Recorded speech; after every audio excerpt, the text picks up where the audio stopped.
Okay, here we go. Welcome back to the Forensics Detailing channel. Now, today I'm here with Luke from Ice Cold Tools.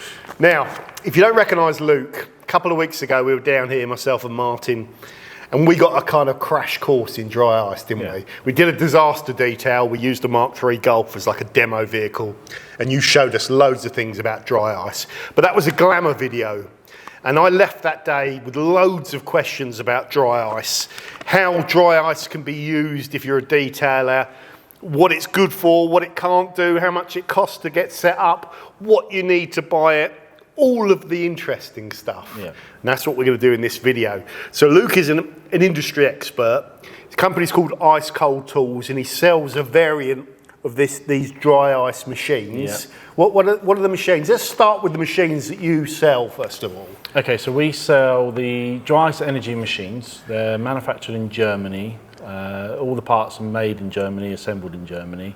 They have 5 different variations of dry ice machines. So they are starting from the small basic machines to get entry-level detailers, entry-level work involved in cleaning dry ice, all the way up to big powerful machines, top-level machines which are designed for stripping the underside of vehicles, wax walls, things like that, and other industries, print industries, thermoplastic industries, anything where dry ice cleaning is used, they have a range of machines to counter for every scenario. And is that the main difference between, so the machines start about £5,000, don't they? And then they go up to about £8,000 or £9,000. The top level machine is 11.5. Is it? Yeah. So what are you getting? What's the difference between the cheaper one and the real expensive one, and which one would you recommend you go for if you're doing all this? So the main difference between them is the amount of ice that they consume and the amount of air that's needed to actually power the machine. So the main variables when you're looking at the dry ice machine is obviously the size of the nozzle, the amount of air that's able to be forced through. So with dry ice cleaning, the main source of power comes from your compressed air. Electricity isn't used in the machines themselves directly to power the machine, so it's just purely from the air. So the very basic machines will be using around 30 CFMs to 40 CFM of air consumption from your compressor. That is volume, that's the amount of air that comes out. So when you step up to the big machines, you're talking about 120 CFMs. That's a higher volume of air, which means more ice, which means more power. Yeah. So the variable there is what's the differentiator between having a machine that can strip paint versus a machine that is just good for cleaning plastics and more delicate surfaces. Right. For detailing, our most popular machine is the Vario machine, which is... That's this one down here, isn't it? That's this one down here, yeah. So that's second in the line from the top. It starts at 7,995 plus VAT. Now that machine itself has the capabilities to be able to adjust your air pressure. So the 2 variables when you're looking at air is the amount of power that you have versus the amount of volume that you have. So when you look at something like your cartridge pressure washer, the nozzle on the end of it will reduce the pressure, will reduce the amount of volume to increase the pressure at the end of it. Yeah. Dry ice, you kind of look at it in the opposite way. If you've got the air volume there behind it, by opening up the nozzle, you will increase the volume of air, you will increase the amount of ice that you use, thus increasing the power. So the Vario machine that we've got here has an adjustable on it to be able to adjust the amount of pressure that you're blasting the ice out the end of. So it gives you better control, does it, for different applications? Yeah, so if you're wanting to do the interior of a car, for instance, and you're doing fabrics, you don't need a high pressure of air. You don't need 125 psi or 10 bar of air coming out the end of it, because it's basically just going to blast the ice everywhere. It will clean the surface, but you'll just be left with, a lot of cloud of ice, CO2, and too much ice for the application, too much pressure. And also, if you're doing delicate fabrics, for instance, or you're doing Alcantara, you don't need all of that pressure. So it's the ice that does the cleaning. It's not the force of the air behind it. Yeah. That's interesting, isn't it? That's interesting about how all this technology works as well. So the quick tip, is it the Verso machine? Is it Verso? Vario. Vario, sorry. I said we make some mistakes when we do this. That's fine. The Vario machine can do everything. And this is the first question I sort of had in my head. when I saw these machines, which one do I need? Yeah. And Luke's kind of answer is the Vario do anything. I looked at it that you could probably save yourself about £2,000 by getting the cheap machine. That's not enough of a saving to merit potentially not having the capability that you want. Yeah. You also got to look at what, at the end of it, what you want to achieve with it. If you're buying a machine for personal use, or if you're buying a machine for business use, and what you want to achieve through your business. I mean, There's not going to be, it's going to be business, isn't it? Yeah, of course. Of 99.99%, there'll be a few lunatic guys You'd be surprised. that might want this at home. They just want to have one in their garage as the next toy, which is understandable because Yeah. you've seen what it's like when, It is. even just wanting to clean the machine. It was like, okay, how are we going to clean the machine? Oh, use the dry ice machine to clean it. Dry ice machine. And when you start having one around and you've got ice, it is kind of it's very easy to just go, okay, just give this a quick blast with a dry ice machine. Absolutely. So that's the first thing that we need to cover. So what I'll do as well in the link in the description is I'll put the list that shows all those machines. There's a brochure, isn't there? There is, and you can see all the different machines, and it's the Vario.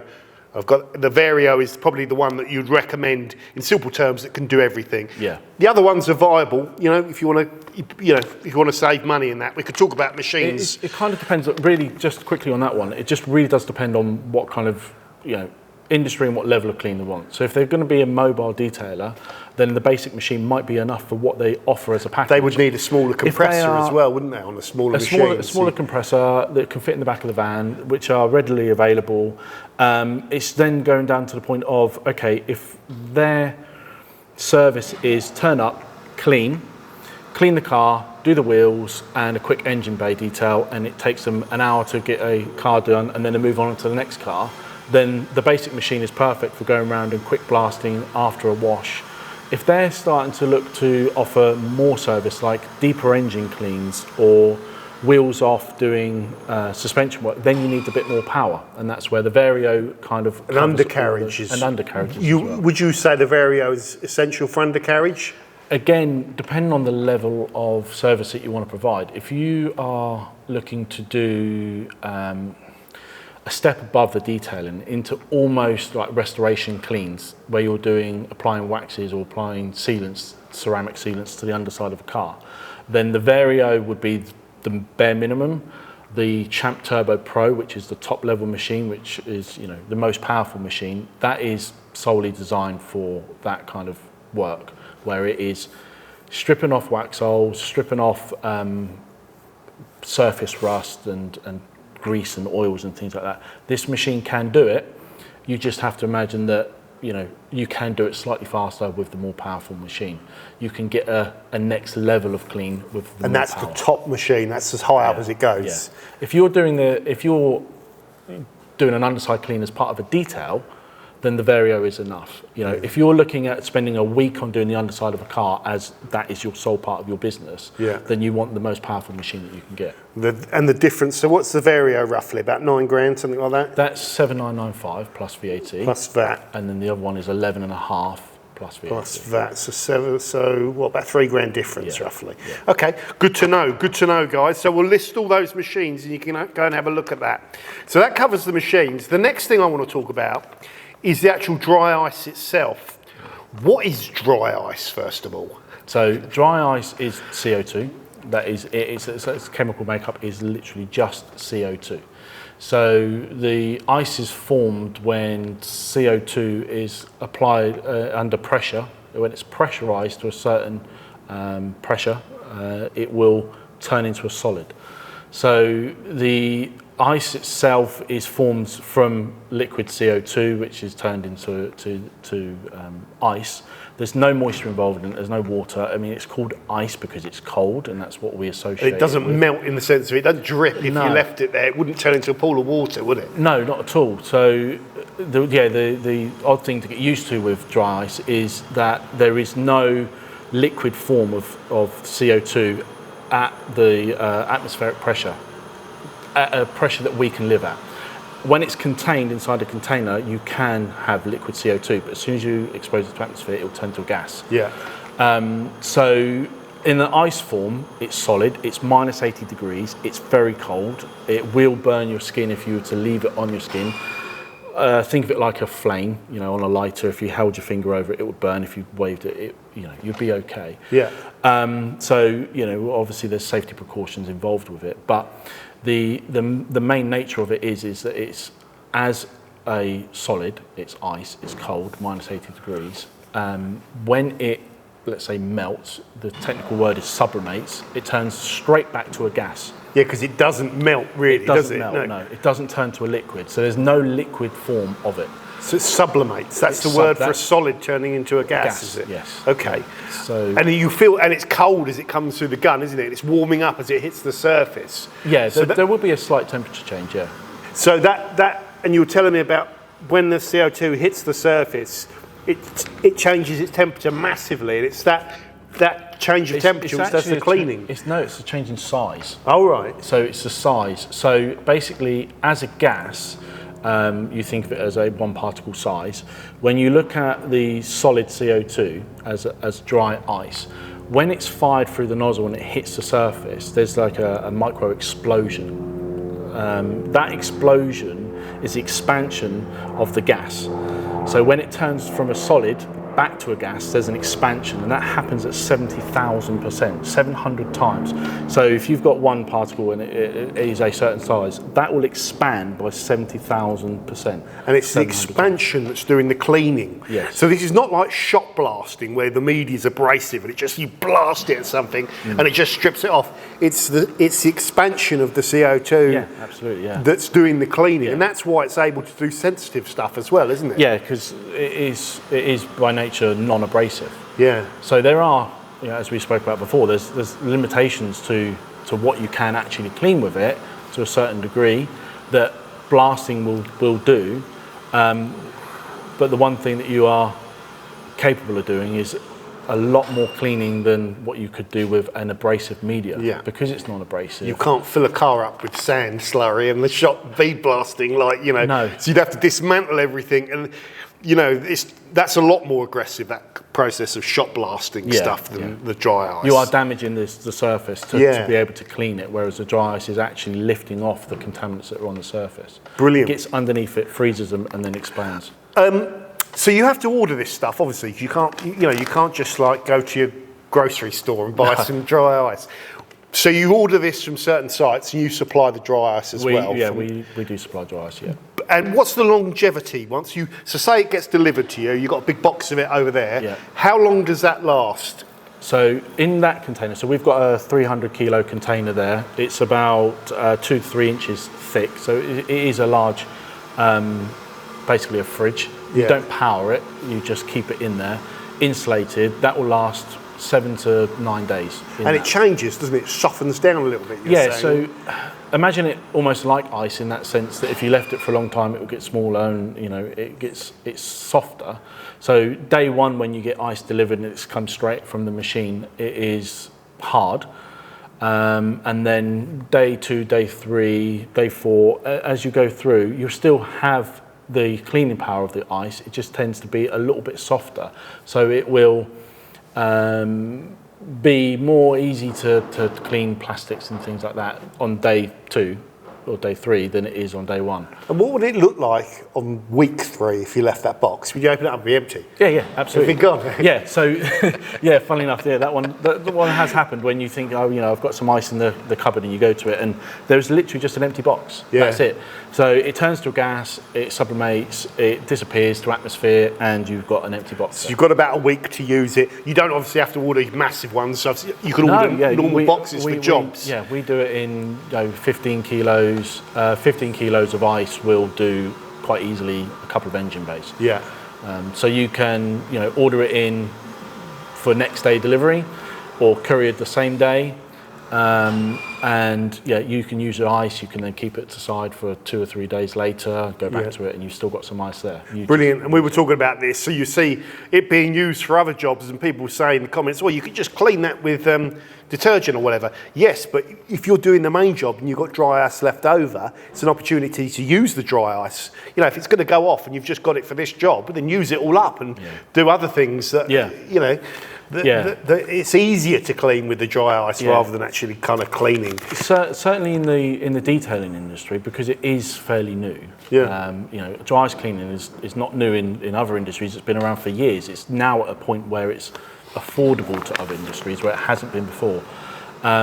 Those sorts of industries, like detailing, for instance, they you'll find that certain people will want ice in to do a job specifically, and other people have got to the point now where they've realised that they can use the ice on many different small jobs. So they'll just have a supply of ice ready to go always. They just on a weekly kind of add it into their overheads of running the business. There's the rent, there's the electricity, and there's the ice supply. They have ice in the cupboard always, and then they will just go, okay, we've got a car into detail, and instead of specifying to the customer, we're going to dry ice clean your tyres, or we're going to dry ice clean your seats, they will just go, okay, fastest, easiest process, dry ice clean. Get in there, do it. Just do it. That's interesting. We talked about storage. It's not difficult to store. You just keep it inside. You keep it in that container. It's not a fridge or anything like that. It's just it's like if you get a small thing, it's a polystyrene thing. It's a polystyrene. You get a massive one, it's kind of plasticky, isn't it? Yeah, exactly. So what we offer is we have polystyrene boxes. They come in a cardboard box. They're all logoed up with our details, and basically that will be delivered to the customer, and they might have 2 or 3 boxes arrive, 50 kilos or 100 kilos, whatever it is, in multiples of these boxes, and then we'll have them collected from them. We have a return label, so then they don't have to worry about throwing away the box. They just return the box back to us, empty, and they'll have another box turn up. Brilliant. Those boxes are, they're 2 inches thick. They'll easily keep it insulated for a week. Yeah. So it's actually, the actual media side of it is not too bad. Like when you first see this smoking thing, you think it's some sort of radioactive thing. It's not. It's just a compressed.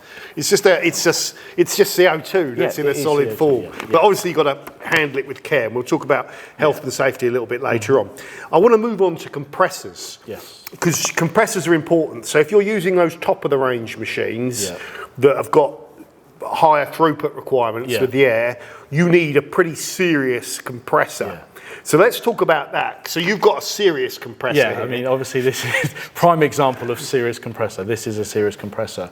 The reason for this serious compressor in our workshop is because this is a digital display compressor. We can plug a laptop into this and we can get readings about how much air is actually being consumed.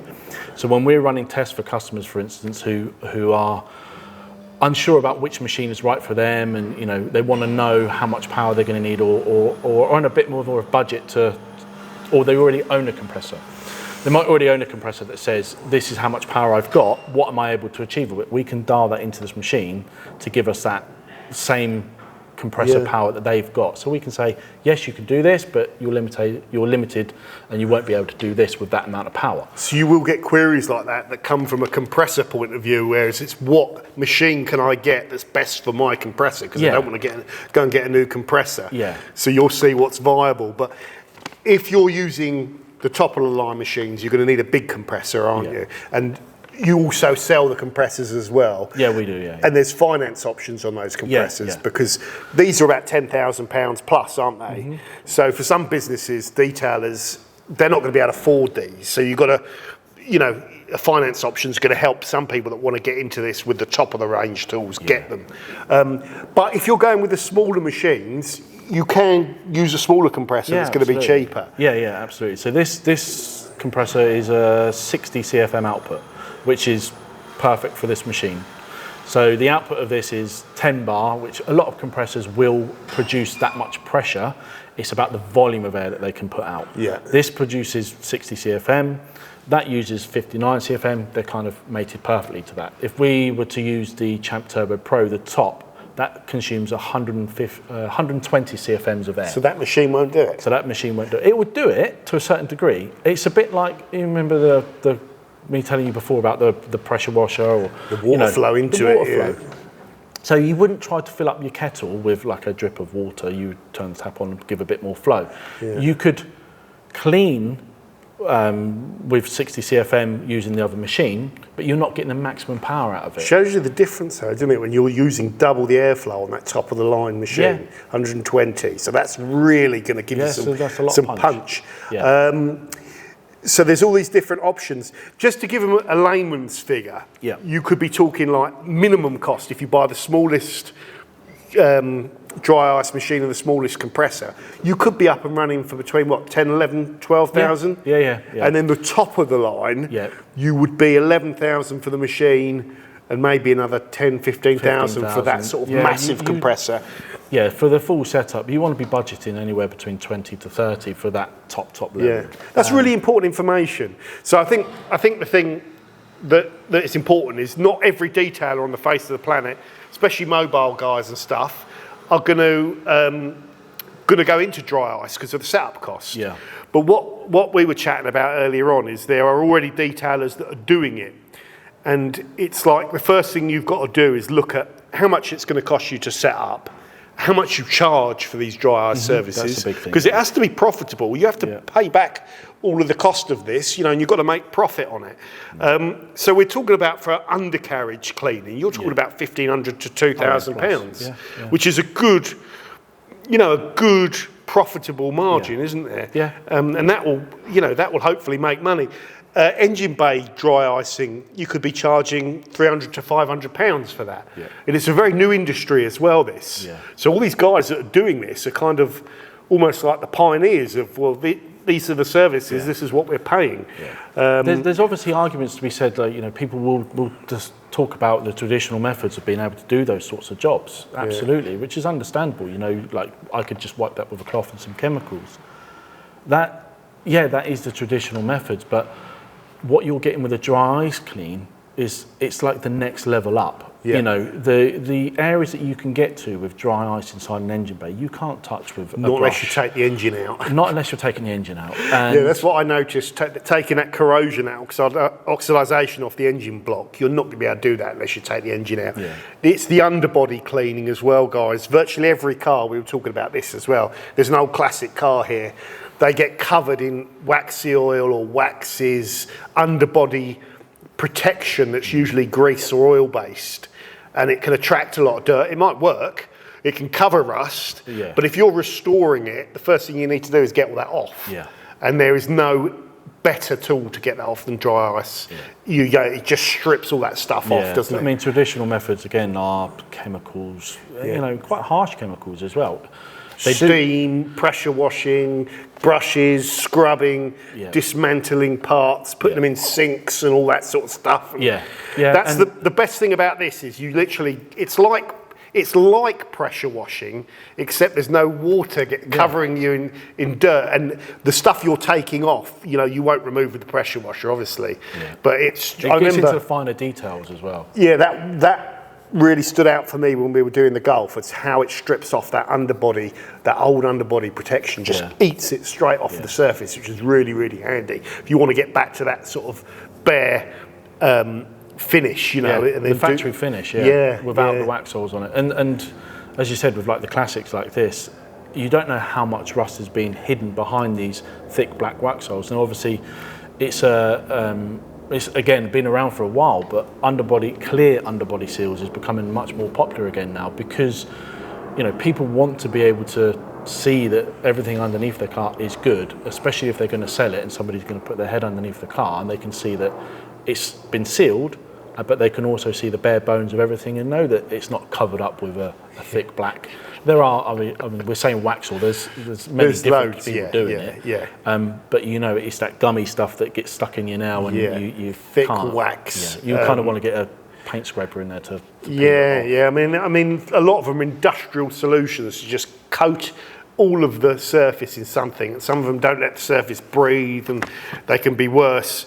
And sometimes, if rust has got in, and you're just putting that on top, you're not fixing the problem, you're just hiding the problem. No, and obviously we are talking about that being like a level up from detailing to almost restoration work. But again, There will be guys buying this for restoration. Yeah, because stuff, it's not an unnecessary charge. It's not over the top charge. You are protecting somebody's vehicle for potentially the next 5 to 10 years by cleaning it properly and then recoating it.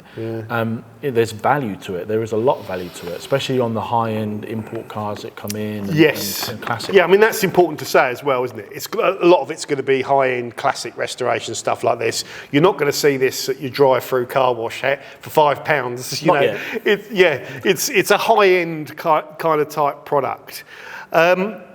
So we've talked about the machines, we've talked about the media, we've talked about the compressors. From an environmental point of view, it really helps if you've got a full ramp, doesn't it? To be able to lift a car. A scissor lift is a good start, but a proper ramp where you can get underneath the car allows you to do the underbody restoration, which is what a lot of people are going to want in this service. You need ventilation, don't you, for the CO2? So you need some sort of airflow through your unit. It's a key point because CO2 is heavier than air. So you are obviously in an environment, if you're enclosed small, detailing shop, for instance, you just want to have a door open or a shutter open to make sure you've got even a fan at the back of the room. The CO2, when it hits the air, is going to drop to the ground. So if you're in a workshop on your own, for instance, you need to be very cautious if you bend down, do some work, that you're not putting yourself in an environment where there's more CO2. We sell... so don't go to sleep on the workshop floor either. Yeah, definitely don't try to sit inside the car with the door shut trying to dry ice, because you won't be doing it for very long before you're taking a nap. But we actually supply CO2 meters as well. Just as a safety precaution, you put them on the wall somewhere. If you're in a small workshop, you can put them on the wall, and it will give you a dangerous level reading on the CO2. But generally, good sense, good health and safety sense is plenty. So it's not a toxic material. It's part of what's in air anyway. But you don't want to be breathing in. CO2 isn't going to. We're humans. We need a bit of oxygen. We need a bit of hydrogen or something. Literally, as soon as if you were to take a deep breath of it, and you'd probably pass out because there's no oxygen in the air. So it is dangerous in that point of view. If somebody's doing it in if someone's to build a specific bay where they had a 2-post lift in there and they're doing that, then definitely ventilation. If you're on the underside, you probably want to be wearing a full face mask anyway to that's stop important. So that's the next stuff. PPE. So face mask could be really handy because you do get bits of ice, the dry ice flying around, don't you? Sometimes it bounces off things.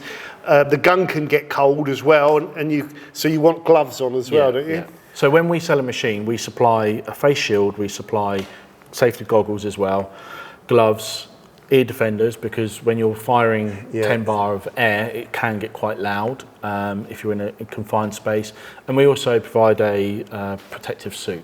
The protective suit is more about if you're working on the underside of the car, you don't want to get covered in all the oil and grease that comes off. So it's just an added precaution.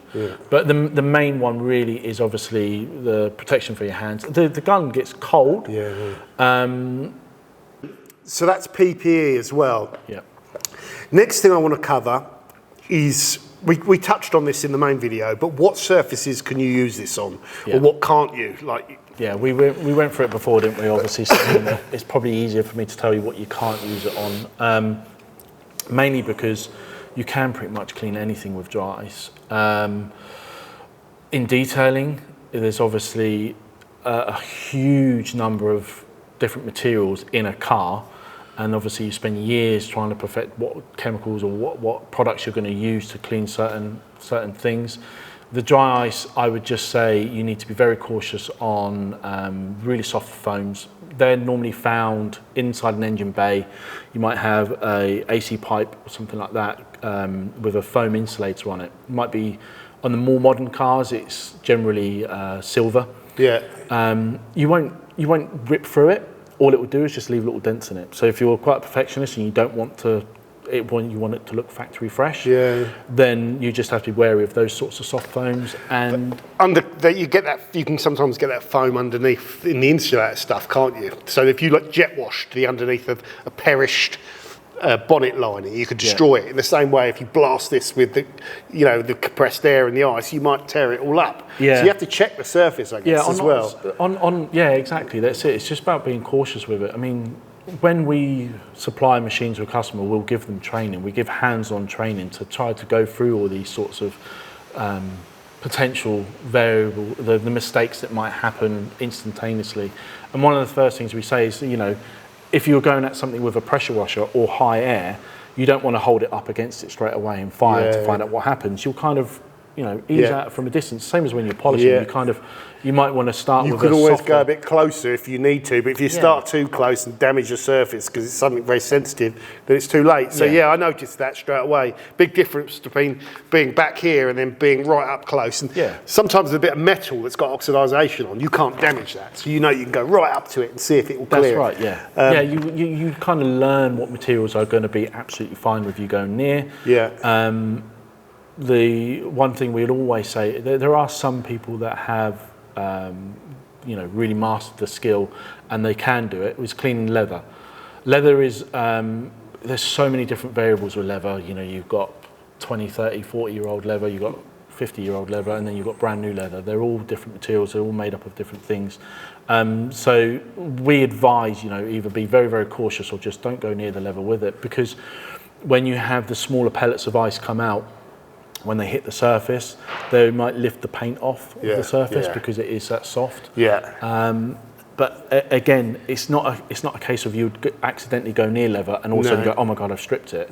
It'll be you go near leather and you might see that there's one tiny little pinhole. It's like cleaning it with a if you clean leather with magic erasers that you see detailers doing all the time, you can strip the paint off of it. It can be one of those, oh, I've made a mistake. And with the dryers machine, it will be a case of you go near it and go, okay, I don't want to do that. Test it on an inconspicuous area first. That kind of warning label. So generally be careful around leather. But we used it on the center console, the dashboard. We used it on the steering wheel. We used it on the door cards. We used it on all the rubbers, on all the rubber seals. We used it on the fabric roofs. We blasted off mould on the fabric seats. Just blasting off mould. So pretty much everything we used it on. Engine bay. Plastics, rubbers in the engine bay. Even like you said about the insulating carpet on the bottom. If they're in good condition or they're not saturated, you can quite easily clean them again from a distance. A lot of modern cars have the wheel arch liners are fabric. You see those ones. Can you blast those? Brilliant, because they're a pain to clean now. They are a pain. It was really good on oxidised exterior trim as well. That black trim that goes white. I didn't think it would work on that because I thought, okay, it can remove dirt and stuff off the surface, can take off old wax, can take off some corrosion, all that. But I didn't think it'd be able to take off all that oxidisation, but it works really well. So somehow, I don't know how that works, but it works. And the nice thing with it as well is it doesn't leave any residues behind. Which is probably actually one of the biggest points for the quality of what it's actually, or how well it's cleaning.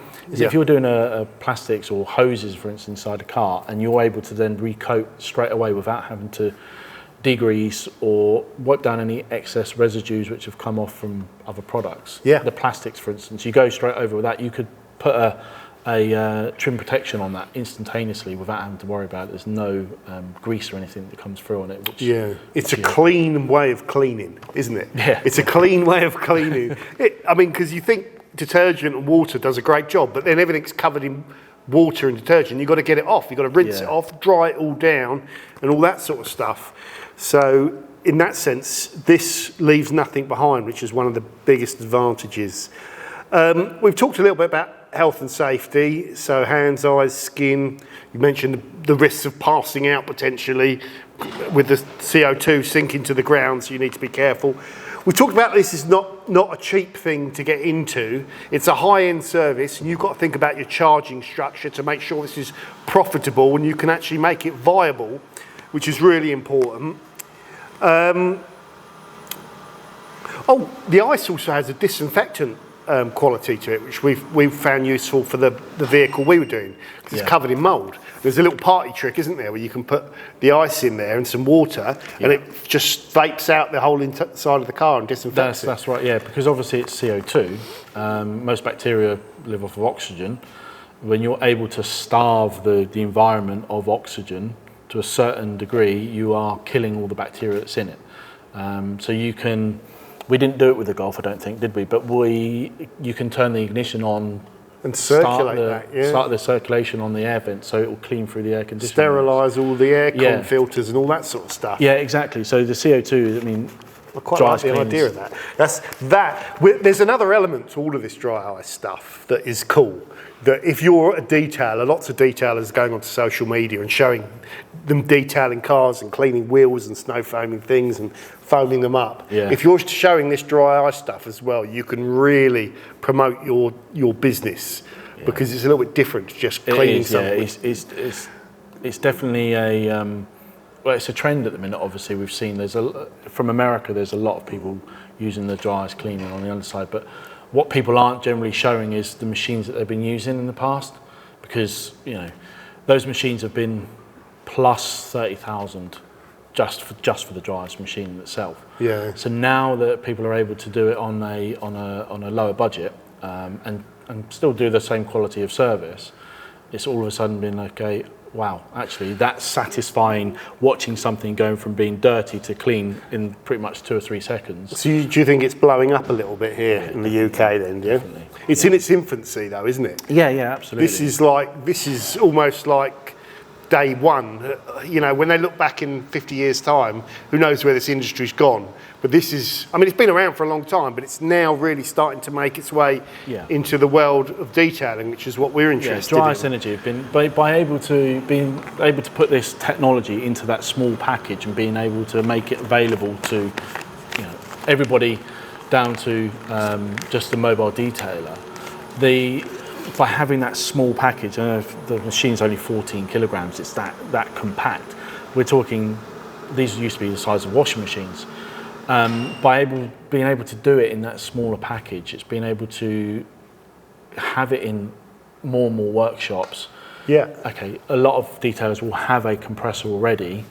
If they're then having to upgrade to the larger compressor, yes, there is an expense to that, but with how much time you can save. That's one thing we didn't brush up. We mentioned last time was how fast it is to do something like an engine bay with that higher level of quality.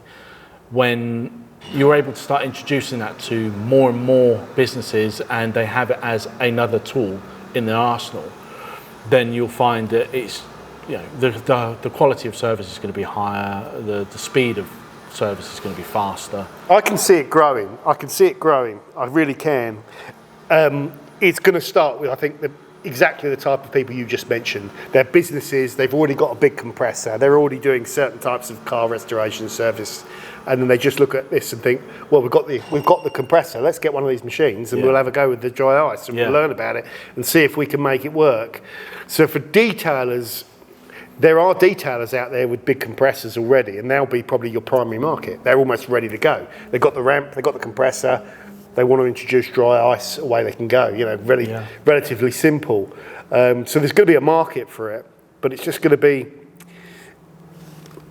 do the mobile guys invest in it as well? That's going to be the interesting thing for me. We were talking about Dan from Reflect Automotive. He's one of the guys over here that's got into it, and is an example of a guy that's, I was talking to Luke about this. I don't think you can take on anything new and just expect it to make you millions of pounds without you putting the work in. There's a lot of work involved. Yeah, and part of that work is showing people what you're doing, so that people think, I've got an old car that needs that doing, and you promote your services and your business.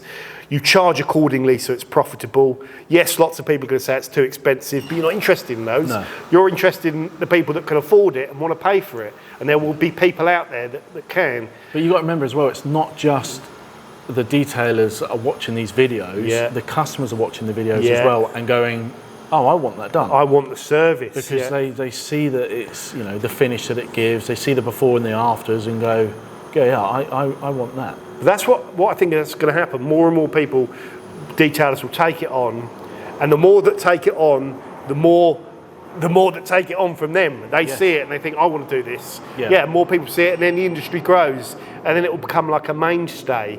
Because one thing that's also really rarely talked about is detailing is all about making cars look amazing and preserving the finish on your car. But really, if you're interested in preserving the finish on your car, the bit that you need to be worried about is underneath, because that's the bit that rots. That's the bit that doesn't get looked after.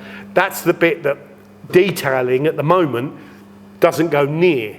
Very few detailers, if you phone them up and ask them if they'll do an undercarriage clean of your car, will want to go near that, because it's horrible work, and it's messy, and it's limited. But if you're just using dry ice, you can get it all as well, can't you? Yeah, because immediately the first thing they think about is they're going to have to jet wash the underside or hot steam. Yeah, you know, the underside of a car. That creates a hell of a lot of mess. Yes, okay. When you're using dry ice, of course, you're blasting stuff off and you are making a mess. But you see the difference in here is we just sweep it up. Yeah. You sweep it but up. It never gets into all the nooks and crannies when you're pressure washing stuff and all the little bolt heads and that.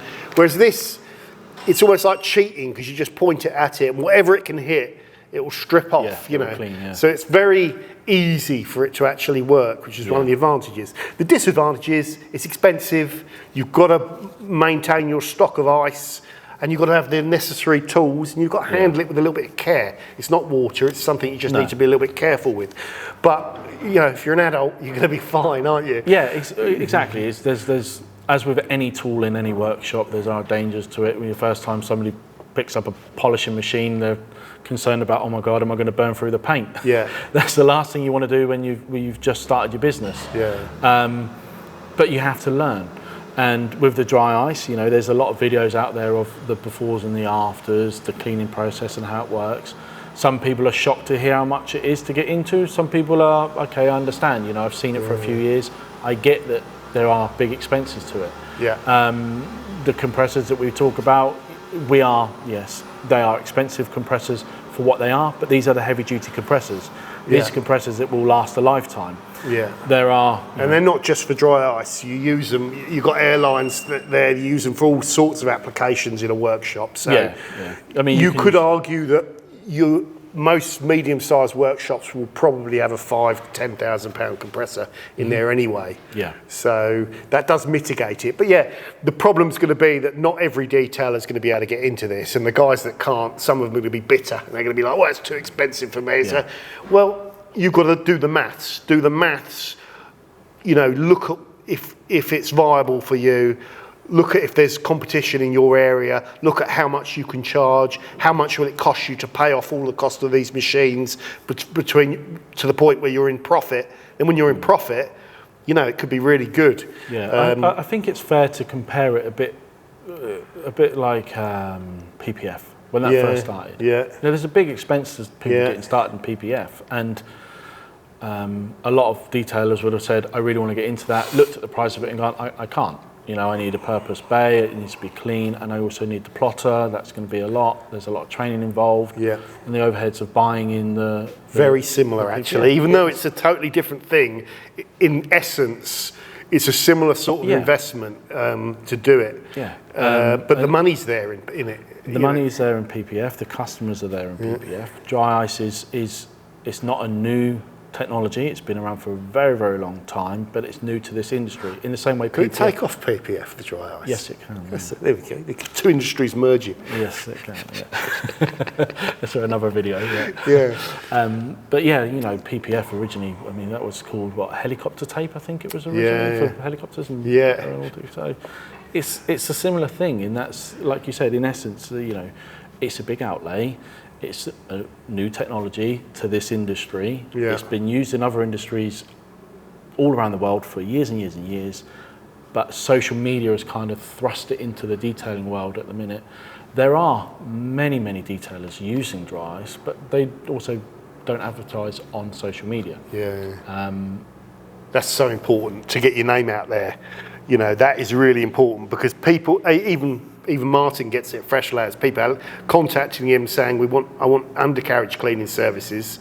And he doesn't know anyone that does it, but there are people out there, but they're just not advertising, or there's very few. Yeah, so, because it's almost like a different industry. Yeah. It's a bit like if somebody wanted a car detailed, but first they wanted it, restored or resprayed. Yeah. That's a completely different industry to a detailer, and they might not know anybody that does that. I almost think the first person that nails the SEO on that will make a lot of money as well. Yeah. So if you're in every county, dry ice, undercarriage cleaning, West Sussex, wherever, Norfolk, whatever, you'll do well if you've got that SEO.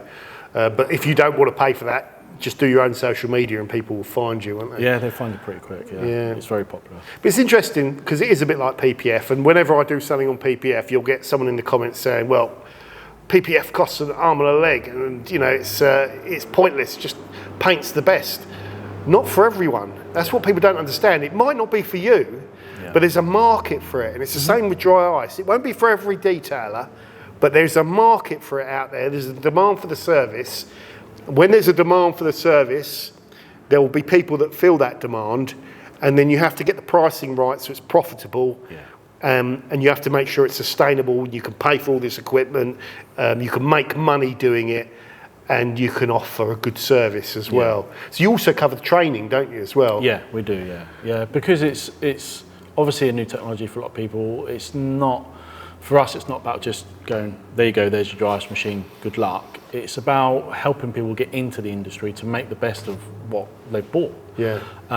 So, we'll give a hands-on day's worth of training. Generally, we'll deliver the machine, bring some ice along with us. A few cold beers in the ice. A few cold beers in the ice. Nice surprise when we open the ice up. Frozen solid, exploded.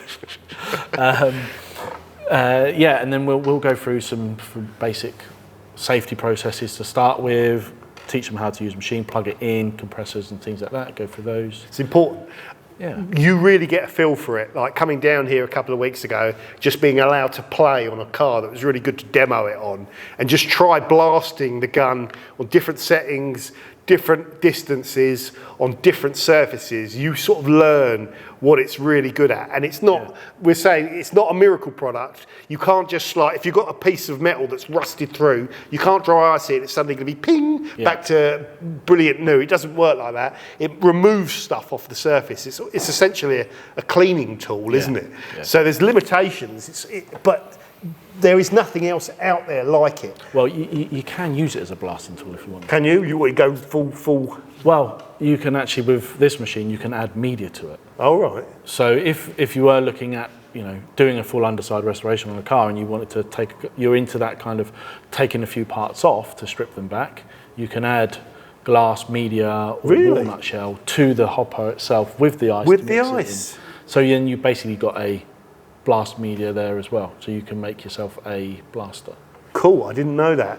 Yeah. So you can really up the aggression of it. Yes, you can. Yeah, so you could strip off the metals. We'll have to polish. We'll have to a later date where that would be a really cool thing to see. Like on a really bad surface that you'd think, something you'd normally shot blast to get it back. So I mean, like it happened for Dan at Reflect, because obviously he's been selling the engine bay detailing and clean the engine bays, and you get the phone call up saying, I've got a car with the engine out, I just want to bring the engine along and the gearbox attached on a pallet, can you give it a dry ice clean for me? Now, with the great thing about the dry ice is that you don't have to strip hoses off, you can just go through and clean everything. But there might be some, the block, for instance, if it's an old car that's been painted and it's got a surface layer of rust on it, you can add a media to that to then clean the rust off. Brilliant. That gives a bit of versatility as well then, doesn't it? Yeah, exactly. Cool. Like I said, before you know it, you'll be blasting absolutely everything. Yeah. Brilliant. So, I mean, the purpose of this video was to really delve into all of this sort of stuff that was going through my head when I first came here. Yeah. So I hope from watching this, you've got a good idea of what dry ice is, some of the tooling that you can use. What are the name of these machines? Dry Ice Energy. Dry Ice Energy, yeah. Machines. German-made, German company. Yeah. And what you can do with it, some of the limitations, because there are limitations, what you're going to need to get set up, the training options that we've talked about, doing all the maths, the financials in your head to make sure you're good. And then ultimately there's going to be a few of you that have gone through that process and are ready to sort of go for it. And if you've got any more questions, put them in the comments of this video, and I'll try and answer them, but you keep an eye out. I'll give some work for Luke there. He's going to be checking the video for the next 2 years. I know there's going to be loads of, there are so many questions about dry cleaning because it is new. But we're happy to open to help out. And this video could become then a good point of reference for everything you need to know about dry ice, which might make a good title for the video, actually. Could do, yeah. It's a good idea. So thank you very much. Appreciate your time. And all of Luke's details I'll put in the description if you're looking to get into dry ice, and you know, you can inquire and get set up with all of the stuff that you need. So thank you very much for watching, guys. Don't forget to subscribe, and I'll see you soon on the Forensics Detailing channel. Well done. Brilliant.